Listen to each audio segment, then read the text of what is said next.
La cábala es una de las formas de misticismo más ampliamente extendidas. Sus seguidores creen que la decodificación de sus textos antiguos revelará las respuestas de los grandes misterios de la vida. En el siglo XXI, algunas celebridades como Madonna o Britney Spears han emprendido una interpretación moderna de la práctica. Sin embargo, la extensión de la cábala ha suscitado controversias. Sus partidarios más estrictos advierten de que esta práctica mística alberga peligros ocultos. A lo largo de la historia, sus seguidores han codificado los escritos para proteger los secretos de la cábala. ¿Cuántos niveles de comprensión tiene? Tal vez infinitos. Y cuanto más se decodifique el pasado y el texto, tanto más difícil y más mística se hace.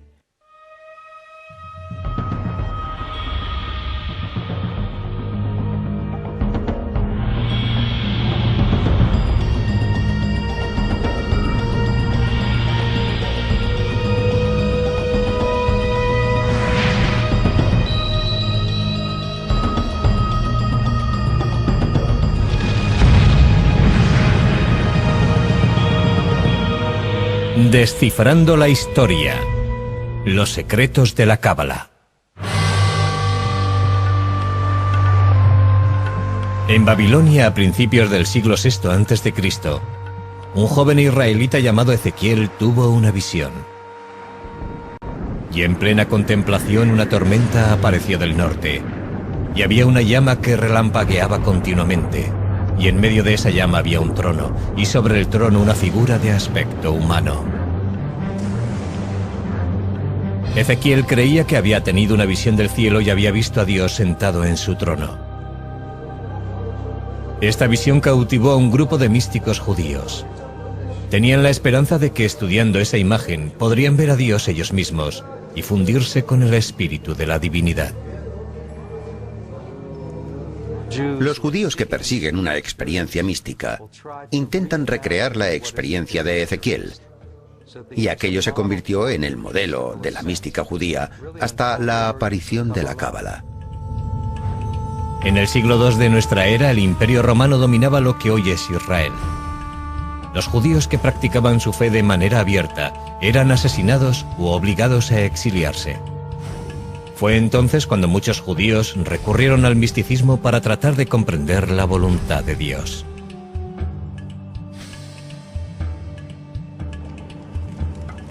El rabino Simón Bar Yochai fue uno de aquellos hombres que buscaban respuestas. El rabino Simón fue un gran defensor del pueblo de Israel y enseñaba que aquel tenía una intimidad especial con Dios. Tras verter comentarios críticos de los romanos, fue condenado a muerte y tuvo que exiliarse. Según los textos judíos, Bar Yochai se escondió de los romanos durante 13 años en esta cueva de Pekín, en Israel. Aquí meditó sobre Dios y el universo, utilizando la Torá, las escrituras hebreas, como guía. Sus métodos únicos y su práctica devota le convirtieron en una de las figuras clave de la historia de la cábala. Como Bar Yochai, otros pequeños grupos de místicos judíos empezaron a tratar de alcanzar una mayor comprensión de Dios. Como Dios no iba a ellos, decidieron ir ellos hacia Dios. Buscaban algún tipo de experiencia de la divinidad. Usaron ciertas técnicas de meditación que los llevaban a una especie de trance hipnótico. Sus actividades se mantienen ocultas. Los místicos advierten de que esta práctica puede ser muy peligrosa para la gente corriente. Antiguas leyendas hablan de novicios que enloquecieron o incluso murieron por no estar preparados para enfrentarse a las poderosas fuerzas espirituales que se desencadenan.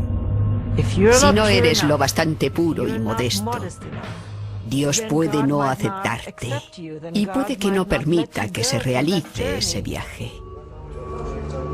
Los místicos creen que a través de la meditación pueden alcanzar una visión de Dios como la que experimentó el profeta Ezequiel. En esa visión, la entrada del cielo está bloqueada por una serie de puertas. Los místicos deben atravesarlas antes de alcanzar a Dios. Las entradas están guardadas por ángeles amenazadores que no permiten que los indignos entren en el cielo. Antes de poder avanzar, los místicos deben aprender los complicados nombres de los ángeles y deben repetir cada uno de ellos un número exacto de veces.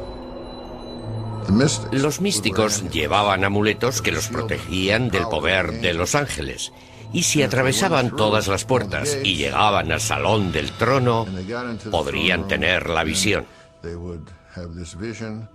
Aprenderían todos los secretos. Los místicos afirman que esos secretos les ayudan a comprender los pensamientos de Dios. Más o menos en la misma época, místicos desconocidos plasmaron un concepto asombroso en un libro que tuvo una gran influencia. El texto es el libro de la creación o Sefer Yetzirah, que describe cómo Dios hizo el mundo utilizando las 22 letras del alfabeto hebreo. Dios habló y dijo, hágase la luz. De modo que está claro que las palabras de Dios fueron el agente de la creación. Pero, ¿en qué lengua habló Dios? Habló en hebreo, por supuesto. Así que las 22 letras del alfabeto hebreo fueron el alfabeto de la creación.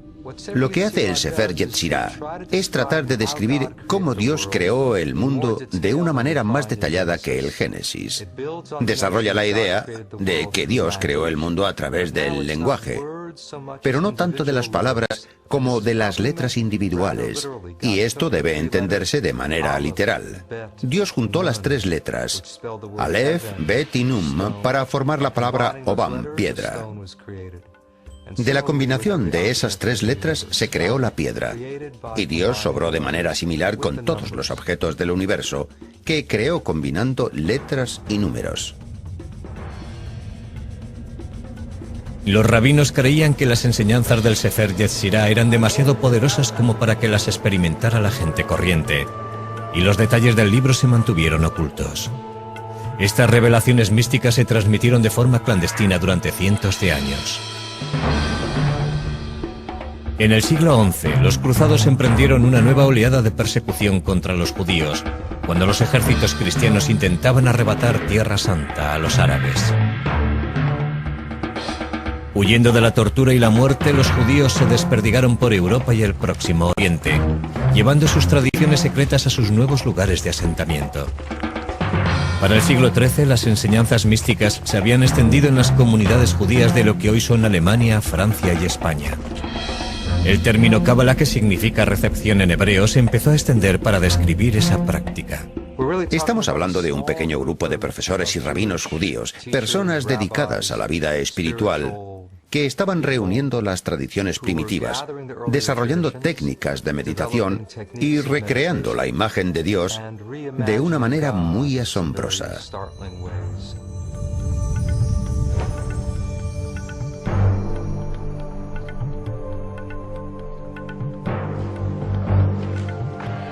Uno de los acontecimientos más significativos de la historia de la cábala se produjo alrededor de 1280, cuando un rabino español afirmó haber descubierto un nuevo texto misterioso. Este pronto se convertiría en el libro individual más importante de la cábala. Se llama el Zohar, que significa brillo o esplendor en hebreo. Es verdaderamente la obra maestra de la cábala. Las ideas del Zohar son muy radicales y asombrosas. Escrito en su mayor parte en arameo, sus páginas están llenas de símbolos arcaicos y lenguaje erótico. La excitación inferior produce una similar excitación superior. El hombre y la mujer se unen, el deseo triunfa, los mundos son dichosos y arriba y abajo reina la alegría. El autor del Zohar sigue siendo un misterio aún hoy en día. Muchos cabalistas piensan que el rabino Simón Bar Yochai recibió la inspiración divina para escribir el Zohar cuando estaba retirado en su cueva en el siglo II.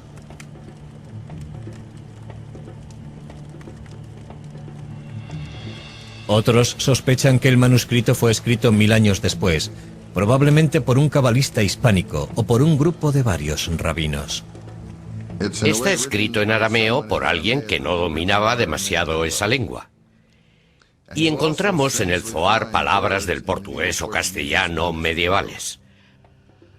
Así que la cuestión que los estudiosos han debatido durante un par de cientos de años es: ¿quién lo escribió y cómo sucedió? Pero el mayor misterio del Zohar se encuentra en el interior de su texto místico. Hay que trabajar mucho para descifrarlo. Y por eso resulta atractivo. Porque este hermoso juego te hace participar, mostrando y escondiendo. La decodificación de estos complicados pasajes promete una mayor comprensión de Dios y de su relación con los humanos. El Zohar ve la Biblia en realidad como un código secreto. Cada acontecimiento del Zohar, cada pieza narrativa, cada ley bíblica nos dice algo no solo de lo que sucede en la tierra, sino también de la naturaleza interna de Dios. Los cabalistas creen que si pueden descifrar el Zohar con éxito, podrán desentrañar los misterios del cielo y la tierra. Uno de esos secretos es una asombrosa revelación sobre el cuerpo de Dios y su sexualidad.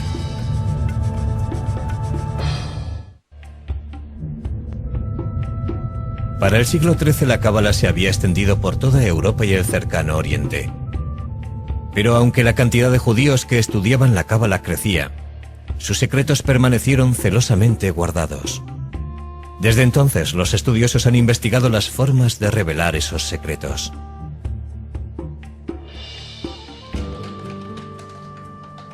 En Berkeley, California, Daniel Matt trabaja rodeado de estas copias del Zohar, el manuscrito más misterioso y reverenciado de la cábala. Su estantería está llena de versiones y comentarios en arameo, hebreo, inglés y francés, procedentes de bibliotecas de todo el mundo. Espera poder completar la primera traducción inglesa del Zohar basada en los textos originales en arameo. Este ambicioso trabajo es el más reciente intento de comprender un libro que ha desconcertado a los eruditos durante más de 700 años. Yo no quiero arruinar el misterio de las cualidades extrañamente crípticas del Zohar, pero estoy intentando hacerlo accesible al lector contemporáneo. El Zohar es posiblemente el texto judío más difícil de traducir. La mayoría de sus alrededor de 2000 páginas están en arameo, una lengua antigua que debió de utilizarse para complicar aún más el proceso de decodificación. En la superficie, el Zohar es una novela que sigue al rabino Simón Bar Yochai y un grupo de rabinos en un recorrido por lo que hoy es Israel. Vagan por las colinas de Galilea compartiendo sus enseñanzas secretas y topándose de vez en cuando en su camino con extraños personajes. Los cabalistas creen que la historia esconde pistas que pueden explicar los significados de la Torá, las escrituras hebreas. Repasando el libro del Génesis pueden encontrarse varios ejemplos. Aquí el Zohar le da la vuelta al relato tradicional de que Dios expulsó a Adán y Eva del jardín del Edén. La interpretación del Zohar expresa una creencia revolucionaria, que los humanos pueden dirigir a Dios. El Zohar plantea una cuestión muy radical, la de quién echó a quién del paraíso. Y el Zohar enseña realmente que fue Adán quien expulsó a Dios del jardín.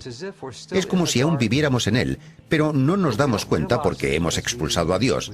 Hemos perdido el contacto con la dimensión espiritual y nuestro reto es recuperar esa conciencia, esa intimidad con la divinidad. Cuanto más ahondan los cabalistas en el Zohar, más crípticas se hacen sus palabras. Tiene un sistema simbólico muy rico. Es un medio deliberado de mantener el Zohar al alcance solamente de las élites. Sus autores probablemente pensaron que solo aquellos que eran suficientemente espirituales podrían descifrarlo. El principal código simbólico del Zohar es el de los 10 aspectos de la personalidad de Dios, los 10 Sefirot. Una interpretación muy popular muestra estas características como un mapa del cuerpo de Dios. Los cabalistas creen que si pueden entender la anatomía de Dios, pueden aprender cómo funcionan sus poderes. Estos dibujos antiguos muestran que el cuerpo de Dios es similar al de los humanos. La parte superior simboliza la cabeza de Dios, que es el origen de la voluntad, la sabiduría y la comprensión. Debajo encontramos los órganos y extremidades, distribuidos simétricamente y que representan el amor, el poder, la belleza, la eternidad y el esplendor. La parte más inusitada del diagrama contiene imágenes de sensualidad.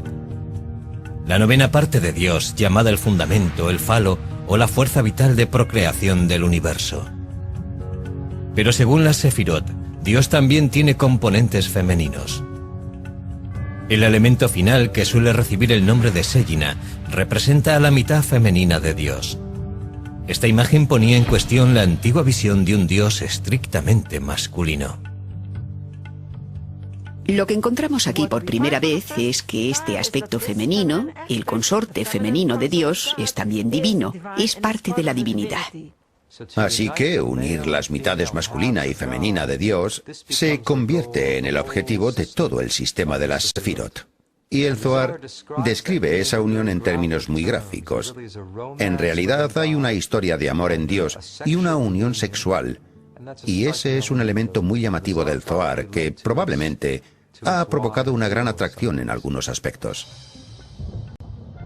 Este complicado sistema apoya la enseñanza cabalística de que los humanos afectan a Dios. Los estudiosos del Zohar creen que los actos humanos unen las partes masculina y femenina de Dios. ¿Cómo se unen las dos mitades de Dios? Por medio de la virtud humana, por el amor al prójimo, socorriendo a los pobres, guardando el Sabbat. Por medio de variadas órdenes rituales e intemporales, uno puede unir esas dos mitades de Dios. Podría decirse que así es como realizamos el potencial divino en el mundo. La idea de que Dios depende de los seres humanos choca con la creencia tradicional que lo ve como un soberano omnipotente. Nosotros, y esta es, en mi opinión, una idea extraordinaria de los cabalistas, tenemos la capacidad de alimentar a Dios, de influir en Él a través de nuestros sagrados actos. Y podemos influir en la disposición divina y favorecer que el flujo de la gracia divina llegue al mundo. Pero en esta relación los pecados humanos provocan el desequilibrio. En este caso, las fechorías humanas, las conductas poco éticas y las maldades de los hombres aumentan el mal cósmico y, de alguna manera, arruinan la armonía de Dios y estimulan el crecimiento del mal en el universo. Otra idea revolucionaria que encierra el Zohar es que incluso un insignificante verso de las Sagradas Escrituras puede revelar cómo piensa y actúa Dios.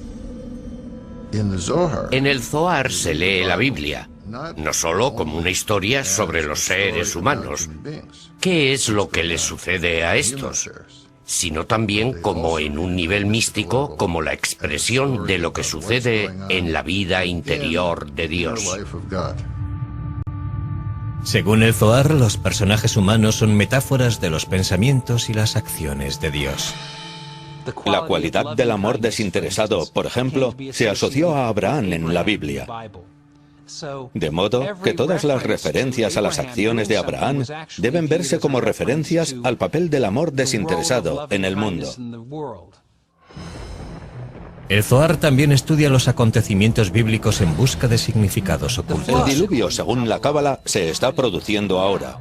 Si aún no sabes que el diluvio se está produciendo, es que te estás ahogando y no lo sabes. Y otros varios símbolos de caos y destrucción de la Biblia son vistos por los cabalistas no como cosas pasadas, sino como acontecimientos que se están dando ahora.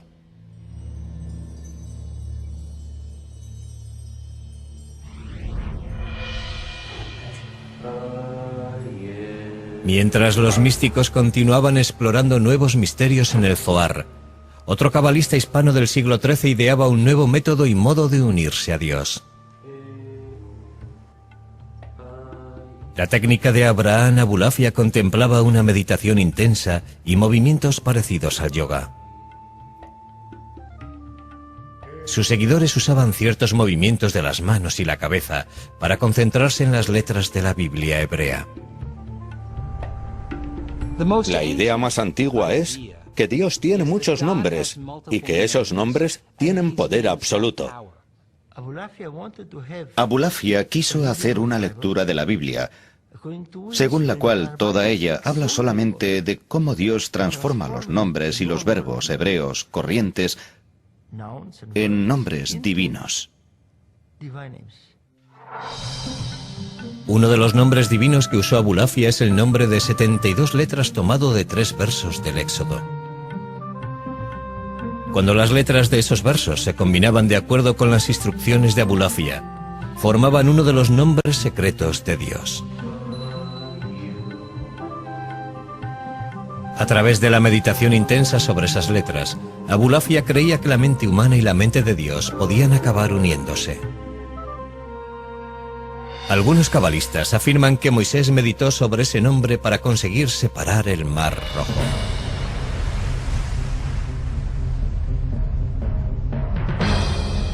En la época de mayor poder de la Inquisición española, los reyes Isabel y Fernando declararon que todos los judíos debían convertirse al cristianismo o serían expulsados.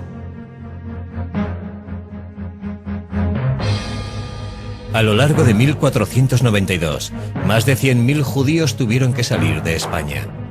Una vez más, la persecución religiosa favoreció la expansión de las enseñanzas de la Cábala. Un siglo después, muchos cabalistas usarían sus técnicas para atraer la llegada del Mesías prometido.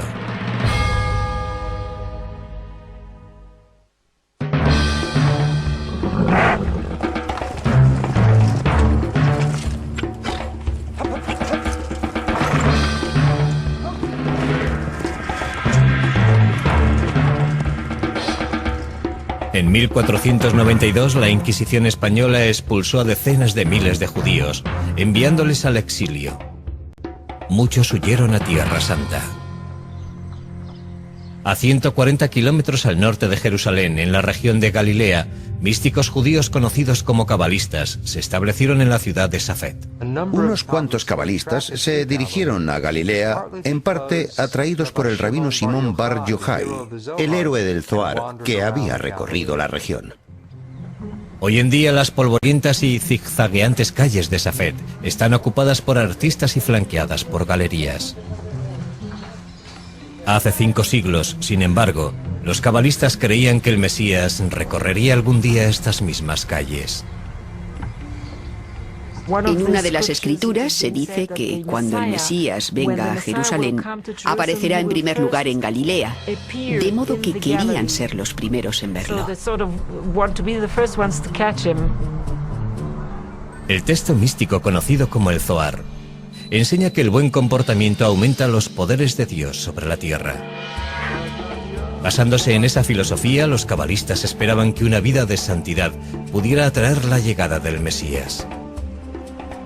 Los cabalistas de Safed se afanaron por construir una sociedad religiosa perfecta. La idea era que la gente debía ayudar y favorecer la llegada del Mesías. Debían ser lo suficientemente puros. Se levantaban a medianoche para decir sus oraciones y volvían a levantarse al alba para orar a la salida del sol. Los maestros de la Cábala de Safed instruían a sus seguidores para que se comprometieran con meditaciones minuciosas, ayuno y una estricta observación de la Torá. El maestro más famoso fue el rabino Isaac Luria de Jerusalén. Para cuando Luria empezó a enseñar en Safed en 1570, ya estaba considerado uno de los más importantes hombres santos del siglo. En su juventud, Luria había pasado varios años en aislamiento cerca de El Cairo, en Egipto. Dicen los cabalistas que allí Luria estudió el Zohar y tuvo visiones de ángeles y profetas bíblicos. Hay pruebas de que utilizó el Zohar como una especie de mantra.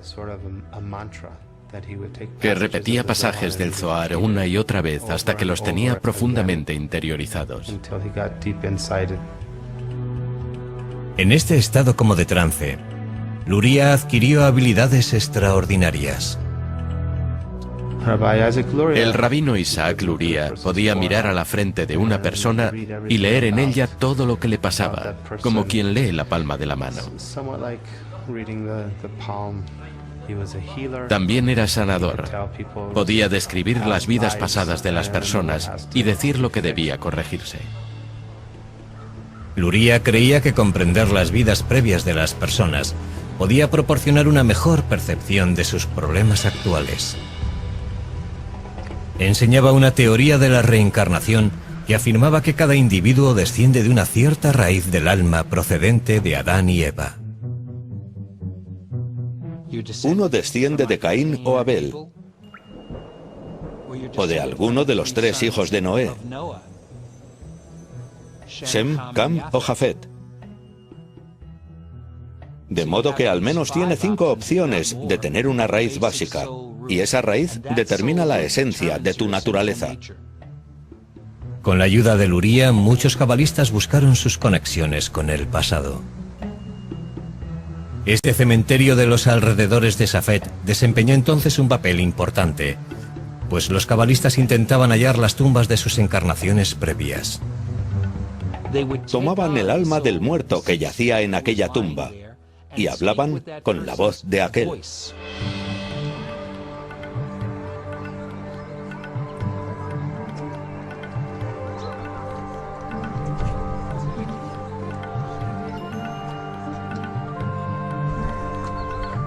Los rituales funerarios y las peregrinaciones continúan aún hoy en día en los alrededores de Safed. Aquí los adeptos se reúnen en la tumba del rabino Simón Bar Yochai. Algunos practican las enseñanzas de Luria. Una de las mayores contribuciones de Luria a la Cábala fue un nuevo concepto de El creación. mundo solo existe porque Dios necesita a alguien con quien relacionarse. Lo que implica que Dios tiene necesidad de amor y de relación. Luria enseñaba que el primer acto no fue una creación, sino en realidad una retirada. Podría decirse que Dios se retiró en todas direcciones de un punto central, creando una especie de vacío, un punto vacío dentro de Dios. Según Luria, ese vacío dio espacio a Dios para crear el mundo. Dios colocó recipientes en el vacío y comenzó a llenarlos con luz divina, rompiendo después en pedazos algunos de ellos. En este caso, la creación del mundo y la catástrofe están unidas. No puede haber creatividad sin que haya destrucción al mismo tiempo. Luria explicaba que las chispas de los recipientes hechos añicos cayeron a la tierra.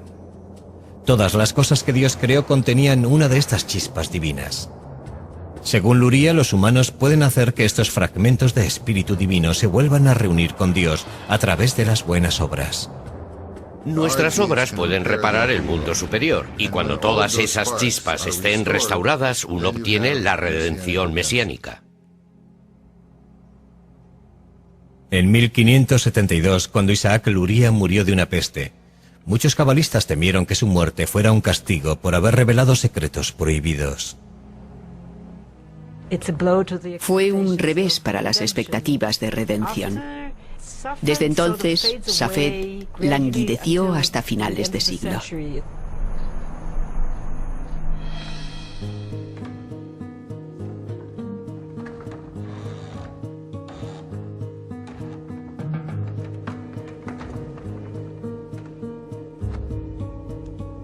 La invención de la imprenta difundiría las enseñanzas de la Cábala de una manera mucho más amplia.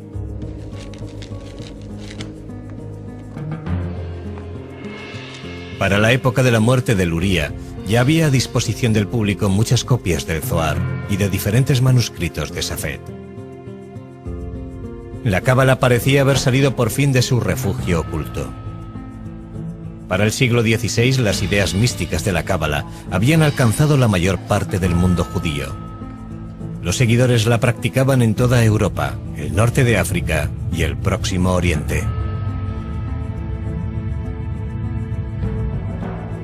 En el siglo siguiente la cábala se extendería como un reguero de pólvora, pero en las manos equivocadas, sus enseñanzas tendrían consecuencias desastrosas.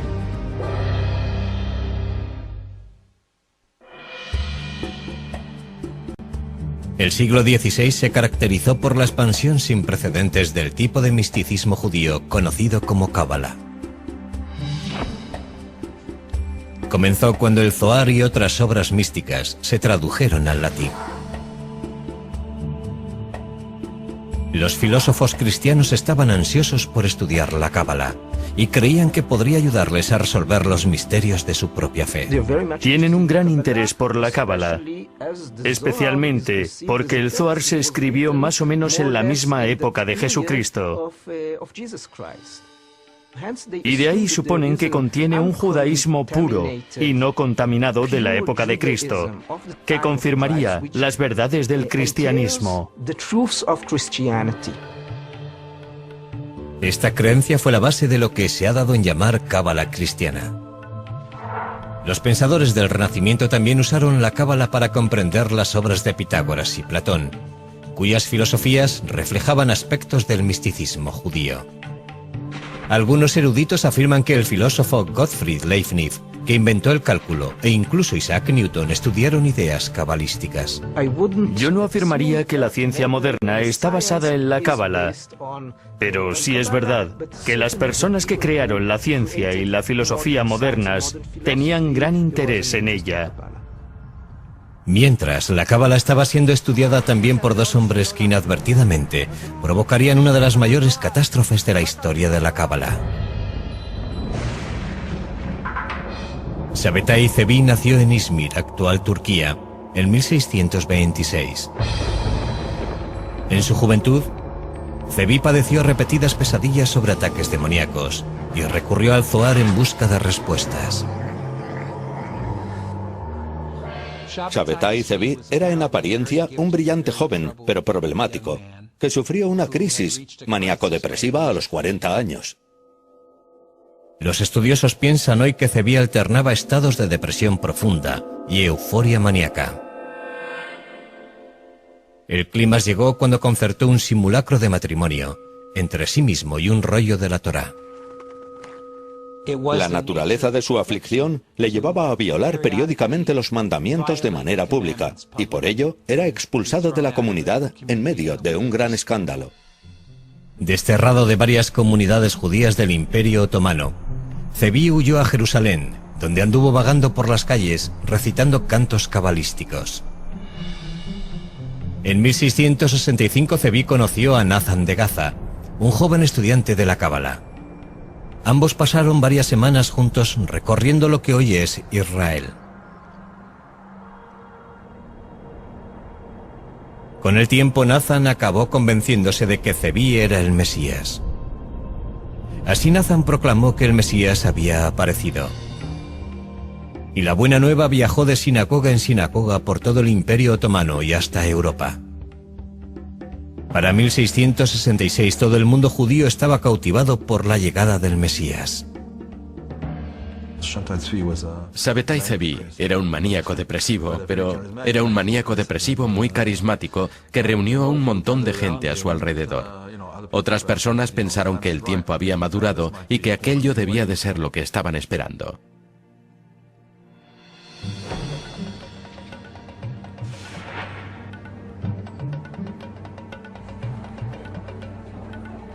A principios de 1666, soldados otomanos arrestaron a Zevi y lo llevaron al palacio del sultán, en lo que hoy es Turquía.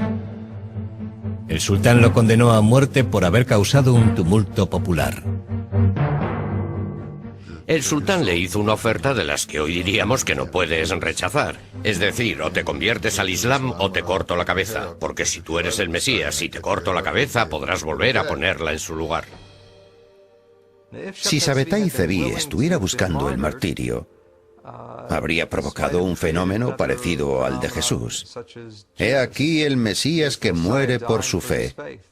Pero Sabetay Zevi tomó la salida fácil y se convirtió al Islam. Cuando Zevi salió del palacio del sultán convertido al Islam, un puñado de sus seguidores siguió su ejemplo y se convirtió también. Pero la gran mayoría de los judíos se sintió ultrajada. Los judíos acusaron a los cabalistas de herejía y culparon a la cábala de haberlos llevado por el mal camino. Yo creo que uno de sus mayores efectos fue convencer a la gente de que el misticismo era una mala cosa, de que el misticismo era peligroso y conducía a cosas terribles. Y es aquí donde se establecen restricciones cada vez mayores y más severas. ¿Y sobre qué gente puede estudiar la cábala y hasta qué punto debe extenderse? En la Europa oriental continuaron floreciendo unos pocos círculos cabalísticos, entre ellos el grupo cuya práctica se conoció como hasidismo. Un rabino y místico al que llamaban el Baal Shem Tov, o maestro del buen nombre, se convirtió en el dirigente del movimiento hasídico a principios del siglo XVIII. El Baal Shem Tov unificó otros círculos místicos que operaban bajo su ámbito, por así decirlo. Mientras que la cábala de los primeros tiempos estaba reservada para unos pocos selectos, el hasidismo tomó elementos de la cábala y los hizo accesibles a la gente corriente. Al contrario de la estricta meditación y estudio que exigía la cábala primitiva, el hasidismo subrayaba la celebración del Dios en la vida cotidiana. El hasidismo también animó a hacer un intercambio más abierto de las ideas cabalísticas. Hay un impulso democrático en el hasidismo. Cualquiera puede servir a Dios y cualquiera es amado por Él si descubre la chispa. De modo que esta idea de la chispa oculta que apareció en la cábala se convierte ahora en una técnica para hallar a Dios en el mundo. Mientras la mayoría de la población judía continuaba rehuyendo el misticismo, los judíos hasídicos preservaron las tradiciones de la cábala durante todo el siglo XIX. Hoy la cábala ha tomado un aspecto totalmente diferente en la ciudad de Los Ángeles. Algunos eruditos creen que esta moda es precisamente lo que sus primeros practicantes más temían: que la cábala cayera en las manos de los no preparados espiritualmente.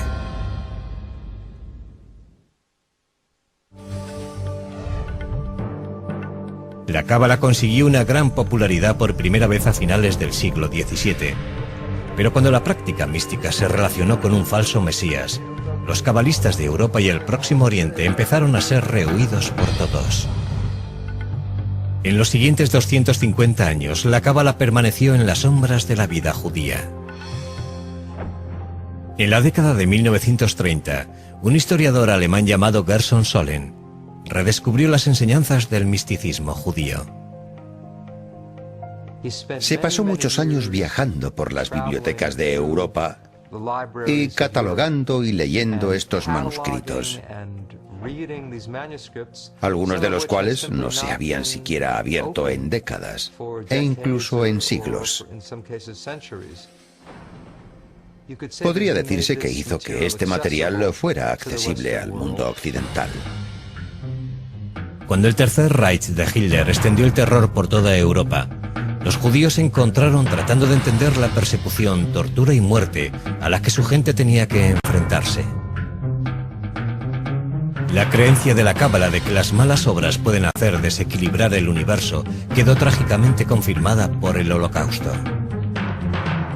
Con 6 millones de judíos muertos, el mundo había alcanzado una de sus horas más oscuras.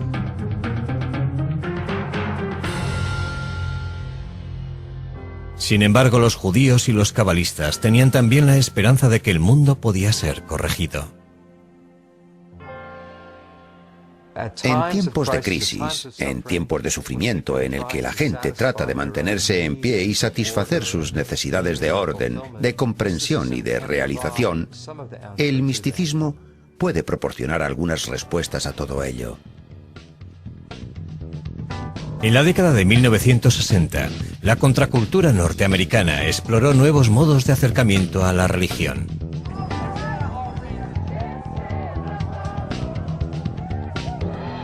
Uno de aquellos hombres interesados en el mundo espiritual era Philip Berg, un rabino de Nueva York. A finales de la década, Berg viajó a Israel, donde ahondó en las enseñanzas de la cábala. Berg se dedicó entonces a estudiar esta antigua práctica. Su objetivo era compartir la cábala con las masas. La reformuló, presentándola de un modo en que alguien no versado en los textos cabalísticos y que no sepa nada de judaísmo pudiera entender estas ideas y aplicarlas a su modo de vida. La interpretación simplificada de la cábala que hizo Berg se extendió rápidamente. A principios de la década de 1970, Berg abrió su primer centro de la cábala en Tel Aviv. Durante la década de 1980, Philip Berg y su familia construyeron un imperio de la cábala con base en Los Ángeles. Hoy en día, lo que se conoce como el Centro de la Cábala tiene varios millones de seguidores en casi 100 ciudades, lo que le convierte en la mayor organización cabalística del mundo. Aquí, en la sede central de Los Ángeles, la cábala ha atraído la atención de famosos que buscan una dimensión espiritual a sus vidas.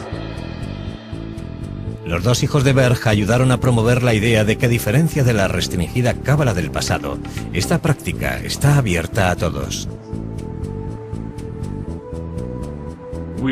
Nosotros ofrecemos la cábala a todo el mundo, sin limitaciones de raza, sexo, religión ni de ningún tipo.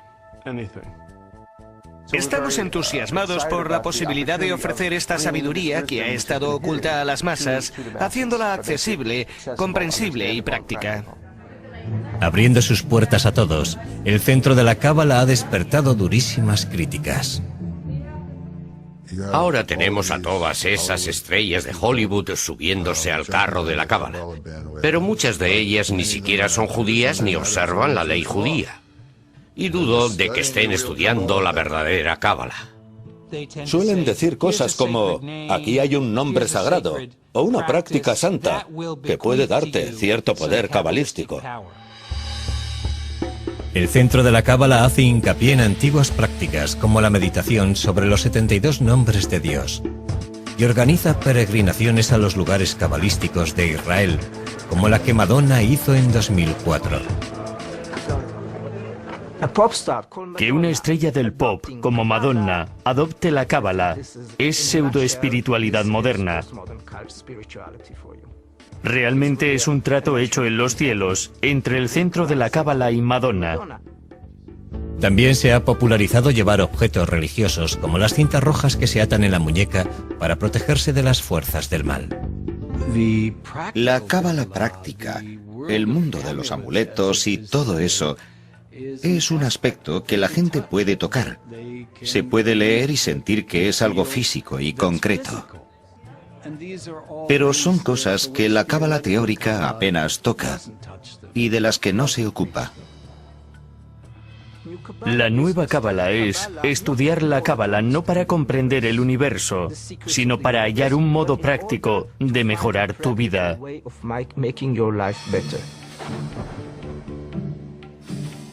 La decodificación de la cábala ha sido un viaje místico muy complejo durante miles de años.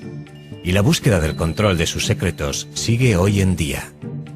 Creo que hay una lucha por la posesión del conocimiento cabalístico, por ver quién está en posición de interpretarla y explicar su valor y significado al mundo moderno.